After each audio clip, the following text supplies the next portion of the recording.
ሰላም ቤተሰብ እንዴት ናችሁልኝ? ደህና ናችሁ? እኔ ያለሁ እግዚአብሔር ይመስገን ደህና ነኝ። እናንተም ባላችሁ በሰላማችሁ ይብዛልኝ። ያው ዛሬ እንግዲህ እንኳን አደረሰን ለዚች ቀን ማለት ነው። ፈጣሪ ይመስገን።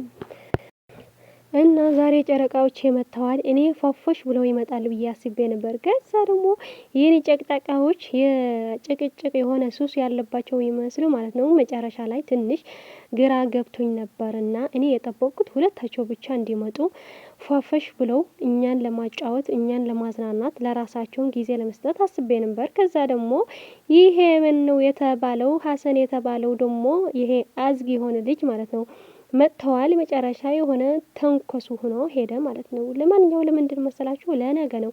ነገ ደግሞ አብረው ይመጣሉ፣ ይቅርታ ይጠይቃል ምናምን ማለት ነው። በዚህ አጋጣሚ ደግሞ እንዴ ኧረ ተይ ኪዱ ብቻ ደስ ብሎኛል ውዶቼ። መጀመሪያ ሲመጡ ላይ ሀይሚዬ እንደዛ ስትስመው ምናምን ከሩቅ እየሮጠች ስትመጣ በጣም ደስ ብሎኝ ነበር። ሀሰን ከመጣ በኋላ ግን ማለት ነው የሆነ ነገር ተፈጥረዋል። ምን አለበት ሀሰን ለዛሬ ቀን እንኳን በቃ የፍቅር ቀን ይሁንላችሁ ብለህ ብትሄድ፣ እሺ ብለህ ይቅርታ ተቀብለህ የወንድምህ ይቅርታ ጠይቀህ ብትሄድ ምን አለበት?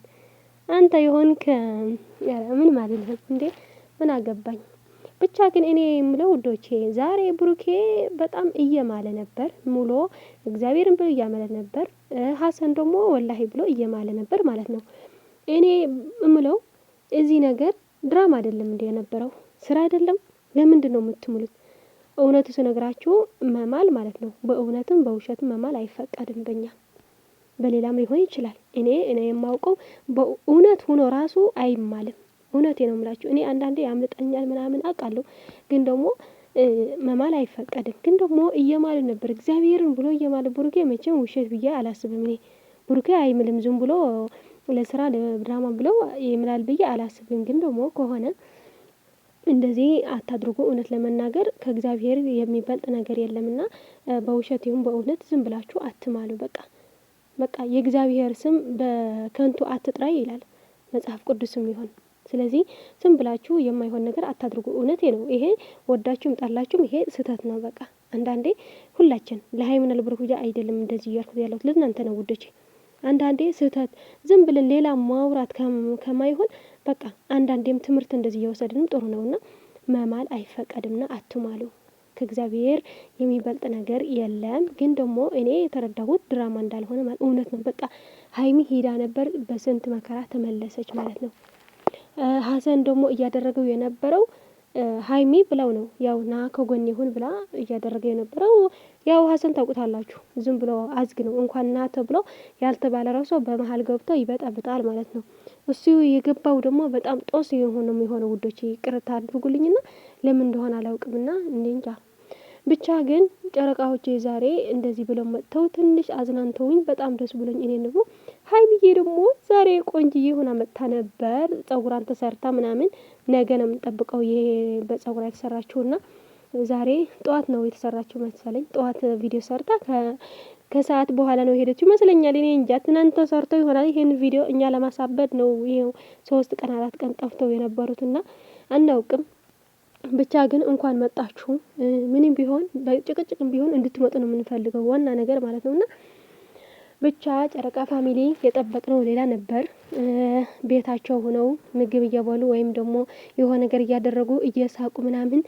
እውነት ለመናገር ግን ውዶቼ ሀይሚ ስትስቅ ከዛ ቡርክ ተደርቦ ከሷ ጋር ሲስቅ ማለት ነው እንዴት ደስ እንደሚለን ደስታ አለው። በቃ ውዶቼ የሆነ ነገር ከውስጣችሁ ማለት ነው ጭንቀት ምናምን ከነበረ ይጠፋል። በቃ የነሱ ወደ አይምሮ ይሞላልና ሁሉም ነገር እረሳዋለሁ እንደ ሰካራም ማለት ነው የምላችሁ። እኔ በቃ ሰክሬ ነው እንዴ እላለሁ አንዳንዴ ማለት ነው።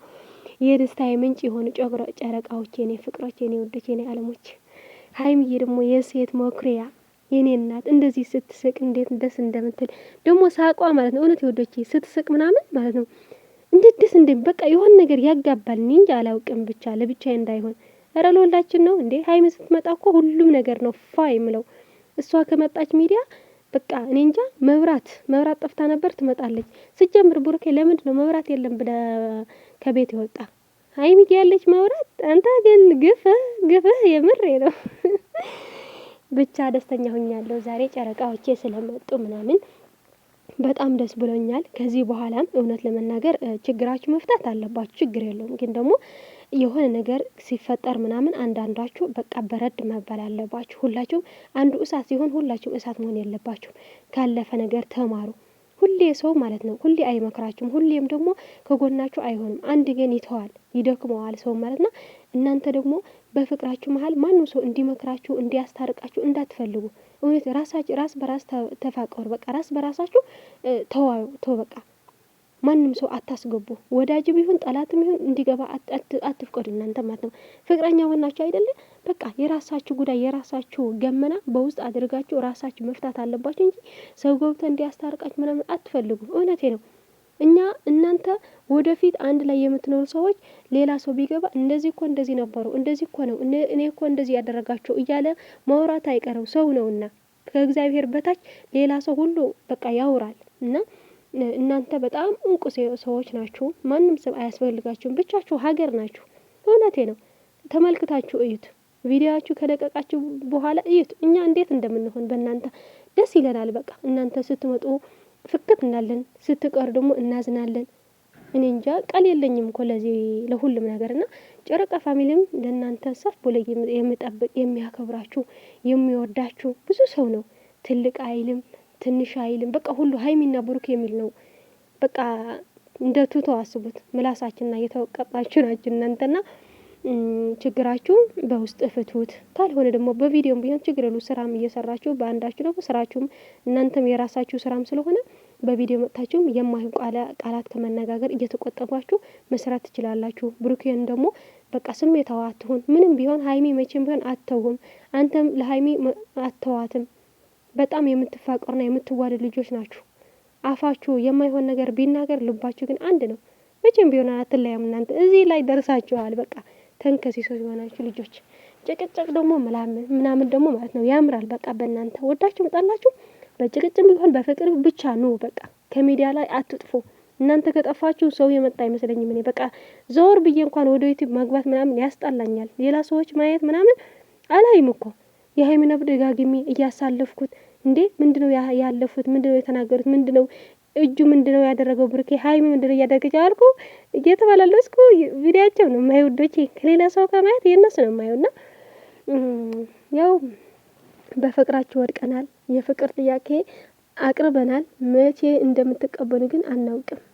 ይሄ ጨረቃ ፋሚሊ ሁላችን አንድ ቀን አጀንዳ ማድረግ አለብን። እንዴ መቼ ነው ፍቅራችን የሚቀበሉ እነሱስ?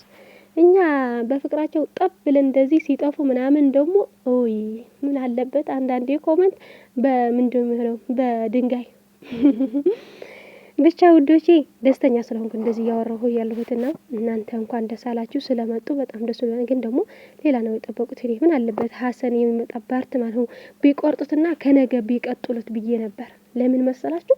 ደስተኛ ነበሩ። በጣም አበባ የሆኑ ልጆች ማለት ነው። ከዛ ሀሰን ከመጣ ነው የማይሆን ነገር ንግግር እየተሳቡ ነበርና ለማንኛው ግን ነገ በቃ በሀሰን ጠብቆ ምንም ማድረግ አይቻልም። ነገ በሀሰን ይመጣሉ። ሀሰን ደግሞ ይቅርታ ይቀበላል። በቃ ወንድሜ እናት ልጅ እየተባለ ይቀጥላሉ ማለት ነው። እኛስ እየተሳደባችሁ የነበራችሁ የማይሆን ንግግር እየተነገረ የነበራችሁ አንተም እንደዚህ አንተ እንደዚህ እየተዘቀዘቃችሁ የነበራችሁ ማለት ነው ጽናት ይስጣችሁ። በቃ እንደዚህ ነው። ዙረው ወደ አንድ ነው የሚገቡት። እናንተም ዙራችሁ ወደ ቤታችሁ እንደምትገቡ እነሱ ደግሞ ዙረው በቃ ፍቅር ነው የሚሆኑት። ሀይሚና ብሩክም እንደዛ። ከዚህ በኋላም ብዙ ሰዎች እንድትማሩ ብሩኬ ብዙ ነገር እየተናገረ ነበር። እናንተ የማይሆን ነገር ትናገራላችሁ። ሀይሚ እንደዚህ ነው፣ ብሩኬ እንደዚህ ነው፣ አታፈቅራትም፣ አትወዳትም የሚል ቃል በተለይ ማለት ነው የሰው ሞራል የምትሰብሩ ሰዎች ማለት ነው የዘራችሁ ታጽዳላችሁ። እውነቴ ነው። አትናገሩ። በቃ እንደዚህ ከማለት ተቆጠቡ። አያገባችሁም። የራሳችሁ ህይወት ኑሩ። በቃ እናንተ ትወዱታላችሁ ሀይሚና ብሩክ አይደል? በቃ እዩዋቸው፣ ተከተሏቸው፣ ላይክ አድርጉ፣ ሼር አድርጉ። በቃ ከዚህ በኋላ ግን ሌላ ትርፍ ነገር አትናገሩ። ትርፍ ቃል እንዴ ቃል ቀኑ ጠብቆ ይመጣል፣ ወደ እናንተ ይመለሳል። ብሩክ ዛሬ በጣም ብዙ ንግግር እየተናገረ ነው። ካልወደዳችሁ አታዩ ማለት ነው። እውነቱ ነው። እናንተም ካልወደዳችሁ አለማየት ነው መብታችሁ ነው። ካልሆነ ግን በቃ ዝም ብላችሁ የማይሆን ነገር በቃ እንደዚህ አላያችሁትም እኮ። ልብ የሚመረምር እግዚአብሔር ብቻ ነው። እናንተ የብሩክና የሀይሚ ልብ የምትመረምሩ ሰዎች አይደለም። እንኳን የነሱ የራሳችሁ ልብ እንኳን አታውቁትም። ብታውቁት ኑሮ እንደዚህ የሰው ነገር አትናገሩ ነበር ለማለት ፈልጌ ነው። ብቻ መልካም ጊዜ ይሆንልን። ያው ነገም እንዴ ፈርዶብናል። በቃ ይሄ ሳምንት አይታወቅም ውዶቼ። እኔ ለአንድ ቀን ይዘጋል ያልኩት 2 ወር ስለሄደ ማለት ነው። ነገም አንድ ሳምንት ሊሆን ይችላል፣ ነገም ይቋጫል ይችላልና